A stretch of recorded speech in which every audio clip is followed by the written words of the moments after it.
So the first thing, again, gather your tax documents. We gotta find out what the IRS has. We wanna know what forms have been filed on your business, which is a 1099, 1099K. We want to know what the IRS has. That's the starting point. Get all the yearly forms together for all the years that we've been behind on bookkeeping. We gotta know what the number is being reported on you. That's number one. Number two is bank statements. Of course, when you are running a business, you gotta have bank statements. So go to the bank. If there are multiple years that you cannot see online, go to your bank, get copies of your statement. That is the most important fact. We need to have tax documents. We need to have bank statements. We need to have credit card statements. That's number three, credit card statements. All the money that you've spent on your business, doesn't matter if it's a business card, it's a personal card. We need to have statements. Number four, gather all the invoicing that you have done. If you're using some other software, sometimes people use software just for invoicing purposes. There is no accounting software. They're just invoicing. Gather all those invoices, right? Gather all those invoices. Number five, receipts. Collect all your receipts for your business expenses. That could be through your credit card. That could be through your cash, or that could be through a check. Get all your receipts. It is important. We don't want to miss on expenses. We have revenue, but we don't want to miss on expenses. And then number six, payroll records. If you paid someone, if it's a contractor, employee, we want to get, if it's a contractor, we should have 1099s. If it's an employee, we got to make sure we got to have 941s. We want to have the state filings. And then the confirmation of the tax payments, right? We got to make sure we have all those forms and the yearly form, the W-2, W-3 forms. We got to make sure that we have all those forms. So again, number one is to get the tax documents, all the yearly forms. If you don't have them, go to the IRS, get it from online. Number two, the bank statements. Number three, credit card statements. Number four, invoices. Number five, receipts. Number six, payroll records. So once you have gathered all the information, what do we do next? Right? What do we do next? All right, so the loan documents too, right? So loan documents, this is all for your vehicles. If you have SBA loans, any other loans, make sure we have them because we can see what loan balances and how much interest you have paid.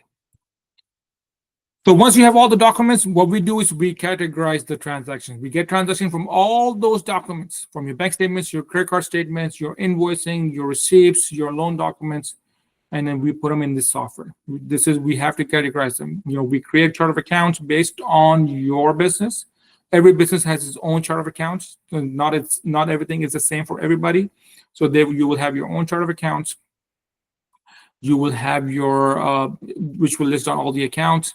Make sure you have that done. And then you categorize the expenses, right? So all the money that you have spent, we got to make sure you categorize all those expenses in the proper categories.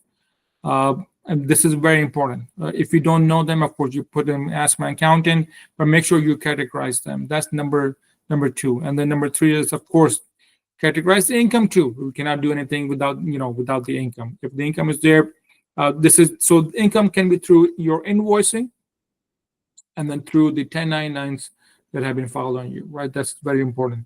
The 1099 the IRS has. So even if you don't have a copy, make sure we got to find out what the IRS has on you. This is important because not only for bookkeeping, it's all for also tax filings. And then so even if you didn't receive a 1099 and you've received income, we still got to report that. So once we gather all the documents, we categorize transactions. And then number three is to reconcile bank and credit card accounts. So what do I mean by reconciliation? So what we do is we get all the transaction into the software, and then we match it with the bank statement. We match the balances with the bank statement. Make sure we have captured everything. So the reconciliation is done on monthly basis. Every month you close that month, and through reconciliation. You do that, making sure that all the transactions are captured. So this is transactions that are captured within the statements, right? Make sure that if there's any issue there, any missing information, or the bank account is out of balance, why this is out of balance. So we got to make sure we clean out and correct the discrepancies. We got to make sure we got to investigate what is happening, why this is happening, what is wrong, and why is it wrong, right? So we got to make sure that we clear out all the problems. and then enter any missing transaction. So let's say, for example, of course, we're talking about matching the statements. There's transactions that happens outside of the books, which includes your cash, you're buying stuff. So we got to make sure we enter those into the software too. So we gather all the tax information, we put them in the software, we categorize them, and the next thing we reconcile them, right? All right, so these are the three main steps. I'll go through again, and then so gather and organize financial documents. Number one, of course. Number two is to categorize transaction. Make sure you put everything in the software. And then number three is to reconcile the bank and credit card accounts and also the loan accounts. You got to reconcile those two. Make sure all the assets are there. And once you have done this for every month for every year, then you will finally get a good shape of how your books are looking. So it doesn't, that doesn't mean that's the real profit and loss that you might see on there, or the balance sheet could be out of order too. If you have any problems, reach out to a professional. If you don't understand anything, reach out to a professional. It is important. You don't want to file something dubious or something that is not correct with the IRS. Make sure your books are up to date. If you want somebody to update your books and then from there on you want to take it, that's a great idea too. But get help. Get help. Get help. You can reach to us, info@akifcpa.com. There's our website too. We have our social accounts. Again, info@akifcpa.com. This is a quick guide in terms of catching up QuickBooks for multiple years. How do we start? What do we do? And how do we end? All right. Take care.